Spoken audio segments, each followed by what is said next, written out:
Okay, so just to start, this is a project that we've been doing for almost, not quite 2 years, but we're getting there.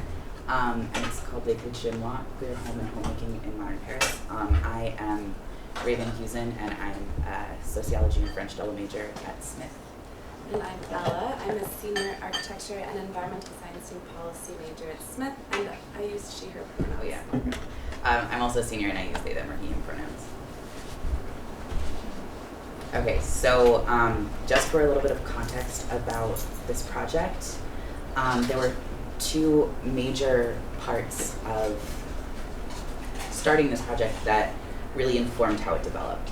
The first was that Ella and I sort of found ourselves uprooted from the queer community in Northampton at Smith that is very visible and very prominent. And we were sort of thrust into Paris. We were studying there for our junior year abroad. And we were looking for that same community, and we were having a hard time finding it. And the other aspect is that we, as participants in the junior year abroad program, were given a lot of access to project funding, and so we were given the possibility to create a project that sort of was based entirely on our interest and wasn't academic in the traditional sense. And so we decided to sort of combine those two aspects into looking for queer home in Paris while abroad. And so that created 3 foundational questions, which are: what does queer home look like in Paris? How does Paris operate actively in queer homemaking? That's in terms of public space and the city itself. And how do its residents find and cultivate foundations of queer life for themselves? So I think it was over the fall semester of 2018, we had already started thinking, as Ray said, about these like big questions that we were asking ourselves as these people who had just moved to Paris. And I just remember we were sitting on a train. I think we were going to Normandy or to Mouse on some Smith trip. And I remember Ray coming up to me on the train and being like, we've been thinking about all these things having to do with queer home. What if we made a documentary? And I was like, okay, I guess this is what we're gonna do. And we had neither of us had ever had any filming experience. We're not film and media studies majors. I had never really even used a camera. I don't think you had either. But we were like, this would be a way to actually physically document what we want to have. We wanted to have a visual thing that people could connect with. We wanted to interview people. It was like really about, because we were looking for queer homes in ourselves, I guess, and in Paris, but we were also wanting to talk about how other people were doing it. And so during the spring and summer of 2018, after we got the wonderful Blumberg grant from Smith, we filmed interviews with 18 different participants in 13 filming locations around Paris. And so our participants were actually found through our own outreach. We put up a lot of posters around Paris. We also had social media accounts and were kind of advertising it.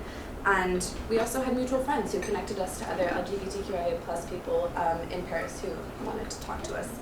And so we would actually ask each interviewee to choose the place where they would be filmed based on where they felt at home in Paris. So most of the people were filmed in public spaces. There was a lot of overlap, actually. Some people chose the same places, which was interesting. And then I think there were like 3 to 4 interviews that were filmed in private spaces, so people's own private homes. So for these interviews, we came up with more than 60 questions about private and public space and how it interacts with queerness, but also about like home in a body, home in like a mental state, home with people, and how you can create home in that way. Some of the interviews lasted up to 3 hours, so it was like a very grueling process, but I think we also learned a lot about ourselves and about the different people, and I personally fell in love with interviewing. It's what I want to do with my life, and I was super grateful for what each person was like bringing to the project. So just a little bit of background about the project that we did last semester, because that informs the project that we're doing now. We edited not all of them, but we edited a 26-minute documentary as a special study. And for that, we ended up learning how to do a lot with Adobe Creative Suite. We both had independently done small projects, but nothing as big or as collaborative in terms of the types of work that we were doing with the documentary before, which was really, really interesting. And we also wrote a 30-page sociospatial analysis with the Landscape Studies program at Smith College, and that sort of allowed us to really explore the harder aspects of space and its interactions with our interviewees, which we weren't really able to do in the documentary because it was just what people were saying in relation to what other people were saying. And so with the analysis, we were able to sort of project a more theoretical language and then associate that with a spatial analysis of each location. And we premiered the documentary this semester, actually, and it's on Vimeo, but you'll also be able to see it with our 5CBH project. So, after more than a year of work on the documentary side of the project and sociospatial analysis, which we did last semester, we were super excited to approach our project with a fresh perspective this semester with the wonderful 5CBH team. The documentary format that we used last semester meant that we had been limited in time, so literally 26 minutes, and that we couldn't actually feature the 18 people, that we couldn't even feature the depth of what they were actually saying and giving to us. And so, another thing that really made us motivated to do this 5CDH project was that we felt that although we were being actively sponsored and supported by the Five College community, there wasn't a way for this environment to interact with the concepts and questions that we've been playing around with for so long. So our focus this semester has been on interactivity and accessibility, and in order to do this, we are creating a website that will house our past work, so you'll be able to see the sociospatial analysis and the documentary, but it will also house our current project with 5CDH, which consists of a story map series and an interactive community-generated map. And so the idea for these products is to render the places talked about in the interviews and the documentary more accessible and understandable, while also giving visitors of the site the chance to take part in the project and actually add their own places. So Ray's going to go into more detail about this story map, and I will talk about the community-generated map. Yeah, so like Ella said, some of our goals for the story map were to sort of create a space where we would be able to explore both spaces where interviewees were filmed and the spaces that they provided with us in a more in-depth fashion than we were able to with the documentary. And then alongside that, that would enable sort of a visual interaction with the historical and cultural context for these spaces that people in the Five College community wouldn't necessarily have access to because they are spaces in Paris, and there's a lot of history and culture that is not really known even to Parisians, and so that would sort of allow us to really represent and present those interactions on a map. And for that we used ArcGIS maps, desktop and online, as well as the story map software, which we're using to embed 11 cascades. We're doing 11 short overviews of interviews into one series. Yeah, it'll make a lot more sense. But with the ArcGIS maps desktop and online aspect, I think we learned a lot about interacting with new technologies and sort of figuring out how technologies that are supposed to work together fit together in different ways and the ways in which they don't fit together. And so there was a lot of problem solving. A lot of problems. GIS GIS is a very frustrating software. I like to call it great internal suffering because it just takes a really long time to load. But it does give us great things. Exactly. So we'll have a more interactive part afterwards, but we can just show you kind of the format. We haven't uploaded each person's yet, but you can get a little taste of what the story maps will look like here. So this is one of our interviews with Hélène Azera. And so this is what Ray was saying, that we embedded cascades into a series. So I don't know if this is even interesting, but yeah, there are tabs which are part of like a This would RGIS. be the series. Yeah, And and this this is is the the cascade. story map. So we actually are combining two kinds of story maps, which is Yes. cool. And I got a little blurb that you can read about Eden Nazira, who's actually incredibly amazing and one of the most inspiring people I've ever met. And then you can watch the 10-minute video of her. So these are excerpts. So this is what we were talking about, it being super different than the documentary format. It's more of, we're much more transparent about the questions that we were asking, and it's shorter, obviously, and you can really like interact with the person and get to know the person. So this is, you can just watch that. It's an embedded video link, and then you can also, oh god, I don't know what's going on. Sorry. It's like a mouse is really, it's hard to navigate. Okay, and then you can also go in and click on these little things if it works. So, and kind of like navigate through these people's places of queer home in Paris. So you can just like scroll down and read, see a little picture of the place. So, and then we wrote some little blurbs so you can understand what's going on there. Yeah, so you'll have a chance to kind of look through more of these, but that's what we're doing, And I basically. think what was really exciting about this aspect was the ability to like really put into context the surroundings of this space. And like with the map, you can really see where in Paris this person is talking about, and we'll talk about this a little later, but like what it means that people are choosing specific spaces. Right, because one of the things that we learned when we were actually putting all of the data into the desktop story map was that every single place that people had like were either filmed in or had mentioned as a public space where they felt comfortable or at home in Paris was all on the right bank of Paris. If any of you are familiar with the geography of Paris, there's a left and right bank, and north and south. Yeah, it's not actually like this, but we called them left and right banks. And yeah, so that was an interesting thing that we had about like 40 different places and they were all on the right bank, which is kind of crazy. So that's just like one of the things that we started really visualizing when they were all on a map together. Let's see. Yeah, so then our idea for the community-generated map feature is largely inspired by queering the map, which is amazing. If you haven't looked at the site, please do. It's a Canadian community-generated mapping project that geolocates ephemeral moments of queer history around the world. This is my hometown of Austin. You can also look at the valley. It's always just fun to see what people have added. You can just, people like add a little pin and then can say why that place means something to them, which is cool. And so we were interested in creating a more specific interactive map of queer spaces of home and public space around the world. So instead of it just being like, oh, this thing happened to me here that's like relevant to my personal queer history, being like, this is a public space where I feel at home, and like, why does it make me feel at home, etc.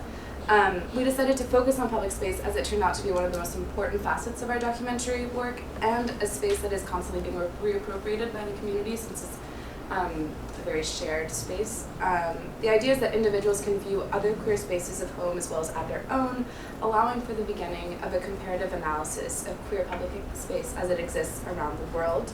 So knowing which public spaces feel welcoming, malleable, and lived in can be a great indicator for how to better design public space, at least that's what we think, to accommodate more diverse participants. And it can also be a resource for the LGBTQIA+ community who are looking for places, especially public spaces, where they can visit or spend time and like maybe also feel comfortable. In terms of the technology for this map, we are going to be using Google Maps API as a base and then customizing the JavaScript to make it interactive. And yes, we are still working on this part of our project, so if anybody has any tips or interesting things to say or wants my help, let us know. So just a little bit about the website. We just want to recognize that a lot of the inspiration for this website and like the structure of the website is coming from a project that is associated with the by College Digital Humanities, and it's called Black Brooklyn, and it's really cool, and also everybody should look at that. But the essential idea for the website is that it will house everything that we've done for this project.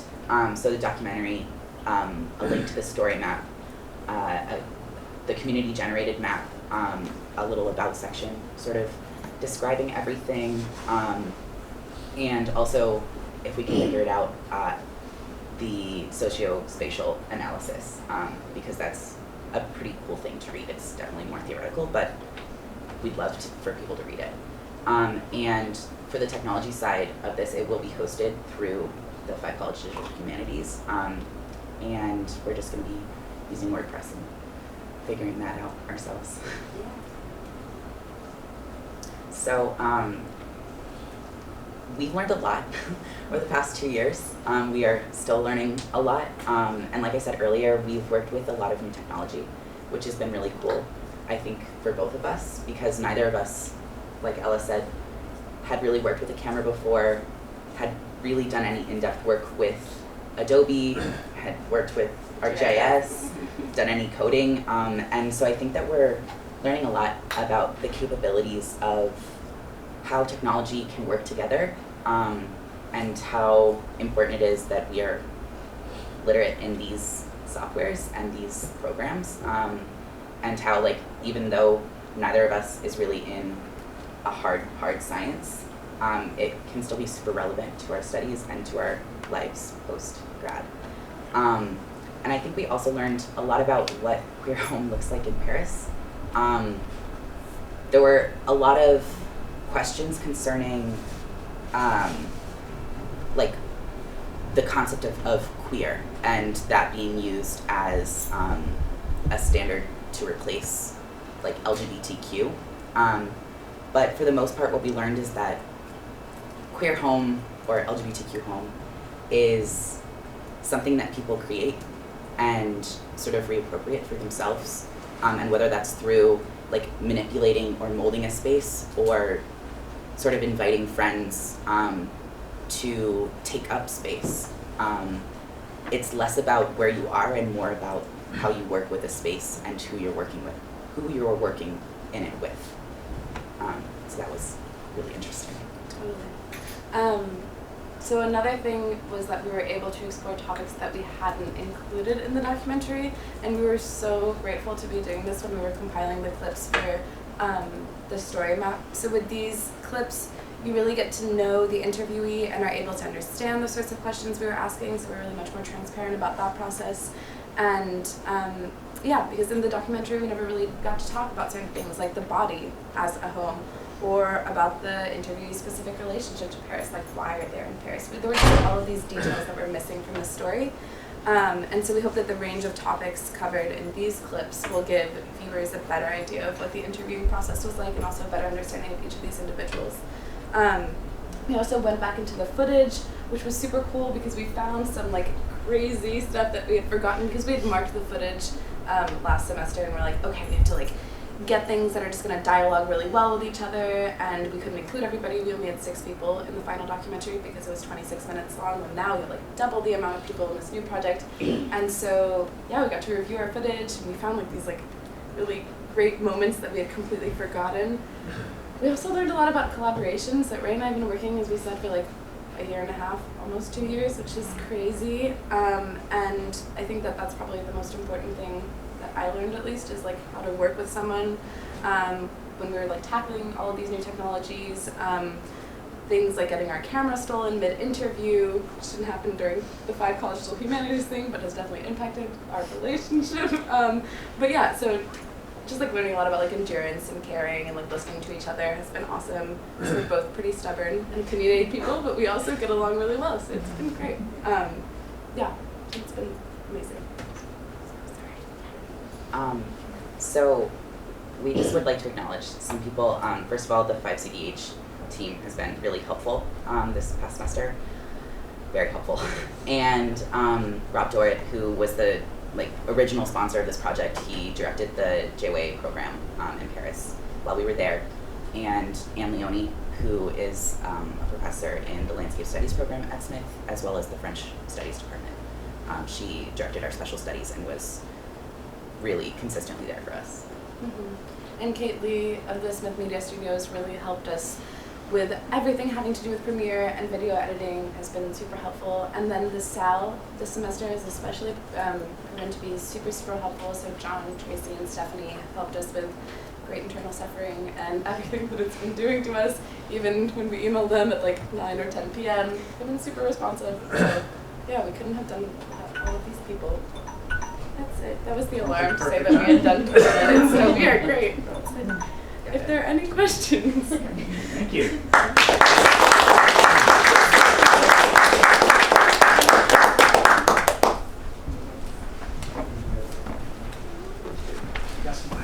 Oh, sorry. Hi. Hi, thank you both so much. Okay, bear with me as I try to articulate a thought. There's obviously, space is very important to your project. And you talked a bit about kind of struggling with, or not struggling with, but grappling with definitions of queer versus LGBTQ+, right? So I was wondering if you could define space for me. What does space mean for you? So maybe that's a better word. What does space mean for you? Because there's the digital space, there's the physical, you talked about the body as home. So maybe this is an impossible question to answer, Yeah. but I'm trying to, this is why I say bear with me, right? So I'm trying to... What levels does space operate? Yeah. What levels does space operate? How does space function? This is my other... I love your question. I don't know. How does space function as an organizing category? That's the fancy... Like, how does space work? So how does space work for you? Maybe that's the best version of that question. I would define space as something that we occupy. Okay. So I think that you can occupy, and like this kind of has to do with like when we were thinking about the spaces that we then occupy and that can become homes. So we kind of like we started like very small and then we went outward. So we started, I think we started to think first of like what we have on ourselves. So we have a body, we occupy that. We have a brain, we also occupy that. And then we have relationships with other people and we create spaces, even if they're ephemeral, like the dynamics that exist are also kind of like spatial dynamics, even how we interact, we like position our bodies. That's a space that is created. So there's that. There's like a private space that you create, and then there's the public space. And then there's obviously digital space, but we haven't really talked about that yet. But there is a great comment in Noé's interview, who is one of the people who you'll be able to see. He's actually one of the first people, so he's on there right now, once you can look at the computer and interact with it. But he talks about the reappropriation of online culture, especially gaming culture, by the LGBTQ plus community. And so that was super insightful for us because we had never really thought about how much, and also like even connecting it to Kendall's project, like censorship, and also the dialogue and the words that are used, and how that space can also be a space that can be a home, but can also be incredibly harmful. So that's something that is parenthetically super interesting. Thank you. Yeah. This is a great presentation. Every time I thought of a question, it was like answered within the next slide, which is awesome. I was wondering, what sort of struggles would you anticipate for a community like the sort that contributes to Queering the Map, trying to bring your approach to their own city or their own region? What sort of struggles do you think they would face for your approach rather than for something like Queering the Map? So I think with Queering the Map, it's very general.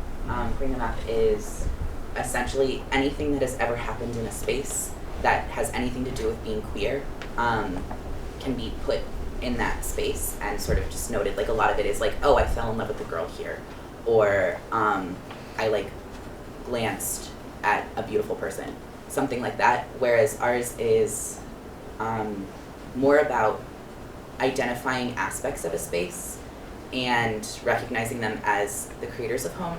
And so I think that it would mostly be explanation. That would be a lot of the barrier, because if it's not explained properly, then people can't interact with it in the right way, and then it's not doing what we intended it to do. I'm not sure if I... Yeah, no. Yeah. Yeah, thank you very much. I understand. I have something along the same lines as the question asked. So would it be fine to say that you're thinking of using Google Maps as a structure for people to browse the information on your website? Would it be fine? Is that what the plan is?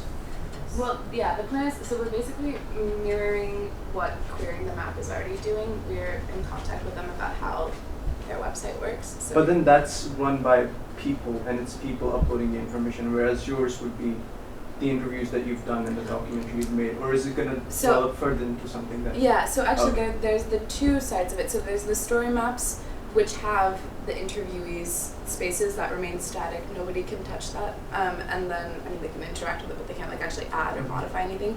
And then there's the community-generated map, where people would be able to actually upload things. And we won't put anything that's from our interviews. It'll just be a space for either we can upload our own personal spaces of queer home, but for other people to upload. So that's the more interactive part. The interaction will be on the community-generated collaborative website, or not that, and not the, yeah. I have sort of a technical question. So I've been thinking a lot about like the way that if you're having an aerial map, you're looking down at a space, which is very different than the way that you're interacting with space front on. And I wonder, like, if there are ways you think you can incorporate, or like how you're seeing that in, like if people from the community are going to add experiences that they've had, how can viewers of that information No like space understand what that means, like on a eye level perspective rather than an aerial perspective? That's a really good question. I think we were thinking of having it be a thing where you could like upload a picture of the place too. In terms of the technology, It'll depend on how good we are at coding. Yeah. I don't really know how to do the technological thing of just being like, just like take a picture of the space and then actually like post it so that people can know what it looks like. There's also Google Maps Street View. Yeah. Maybe we could use that. Yeah. Did you have a question? Yeah, it's kind of a more general question, but I was just wondering, like, if you had the opportunity to like keep working on this project, wildest dreams, what would you want to do? Yeah. Do it again with more people, I would say. Yeah. More people, a different place maybe. Mm-hmm. Yeah. Austin, I don't know. But even like, even here, like I don't know, I really want to I personally want to like pass this on to other people and like have it be a thing that other people would like want to do, and like maybe take what we've done and apply it to places where they live, or also like continue to do the same kind of, I think that like, although I just said that like we're not really interested in like digital space, I think that in doing this project we're actually occupying digital space and like we're creating a space for maybe that already exists in other ways, but like we're also contributing to that. And so yeah, it's not like, you know, LGBTQ plus people to keep occupying and like making films and sharing information and sharing stories, and like I don't know, we're so affected by space and I don't think that we think about it often enough, but like space is super, super important. So yeah, just keep on going. I would just like want to pass it on. Maybe we will. Yes. I was really struck by the centrality of the people you found to talk to, and where they decided that queer home was in Paris. And I mean, of course there's the possibility that this was a sample issue. Of course that's a possibility. But what became much more interesting then is that you talked about that some people are choosing the word queer as a particular way they want to self-define, and other folks are LGBTQ+. And I wondered if that is something that's mapping, if that was something that was part of this, if we're seeing the, you know, I don't know how we would analyze it, but if, you know, are people affecting each other? Are they staying together, or are they feeling that the queer home is different from the LGBTQ+ home? And I don't know. I'm just interested in how the space can help start to see people in more kind of even finer resolution. I think, like, what people were, like, one of the biggest issues with the word queer is, one, that it's in English, and everybody who we interviewed spoke French, and we were in Paris, and the French are kind of afraid of English taking over, and I think that the fact that it was primarily an English word was one of the big things, and also there's this really poignant quote. It's about which queer we're talking. So a lot of queer representation is primarily white, especially in Paris. And so I think that was a major point for people to have an issue with. And I think that it would be really interesting to interview a lot more people and sort of map who is using and identifying with queer and who is not. But I think, yeah, if you start thinking about like mapping it, a lot of people don't even understand what queer means.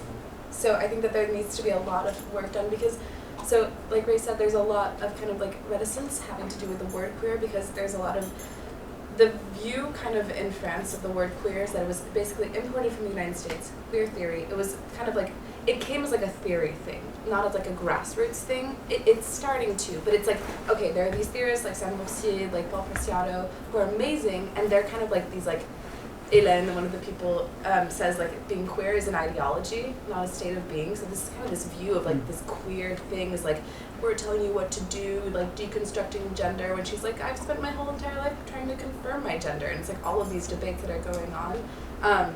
So I think that there needs to be first a lot of dialogue about like what the word queer means, because I think that there's also like a lot of like, there are a lot of very, very different definitions, even in the United States, you know? So like, I think that before we could actually like map that, but it would be interesting to also map like what do people identify as, you know? Because like, I don't know, I think that people really have very different ways of, like one person, they're like, yeah, my identity is like I sleep with men, that's it, or that I'm like, and people have like different like modes of identity, like someday I feel like this, and someday I feel like this, and like this is what I'm gonna call myself today. Like, labeling is something that's super interesting in the queer community, LGBTQIA+ community. Like I personally hate labeling, like I don't like it, and I think that a lot of other people feel super uncomfortable by it. And queer is this thing that's supposed to like envelop everybody and like take care of everybody, but it really doesn't, because like Ray said, which queer are we talking about? Like who is represented by queerness? So yeah. Thank you. Yeah. Great answer. Sorry, I probably shouldn't be asking a question, but I can't Of pass course. the opportunity. What about on the level of pronouns? Because they have both feminine and masculine plural pronouns. I imagine that could be a jumbly mess. And I was just wondering if you guys encountered that. Yeah, so not necessarily within the documentary, but it's actually a really, yeah, sort of in the documentary. Both, yeah. So that's the thing. there's this thing happening in the French language where it's particularly in like verbal language, where elle and il, so she and her, she and him, are being combined into one word, yel. And so IEL. And then also changing the endings of like gendered adjectives, so that you would say étudiant et étudiante. So it's like you're saying the same word twice, but it's both parts. And then with writing, there's a whole bunch of écriture inclusive, which is basically like, so in French you have like content, right, for masculine, and contente for feminine. So it would be CONTENT point E. So there's a point that differentiates, and like instead of like, it's like étudiant point E point S. It's like all of this thing that works pretty well in like written language, but in like verbal communication is super complicated. And I think a lot of people are like, there's not like the they that we have in English that already existed in the language, and so the yet is really complicated for people to hear, and to even like, I think gender stuff in France is already super complicated, and when you introduce a completely new word, it's just like, what's going on? So it's really hard to navigate.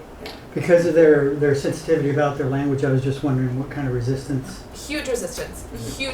I mean, the Académie Française, which regulates the French language, has said that they will never accept écriture inclusive, which is this thing that makes it so that it's gender neutral. So, because it's like going against the French language. Right? But I think it'll evolve someday. Thank you guys. That's great.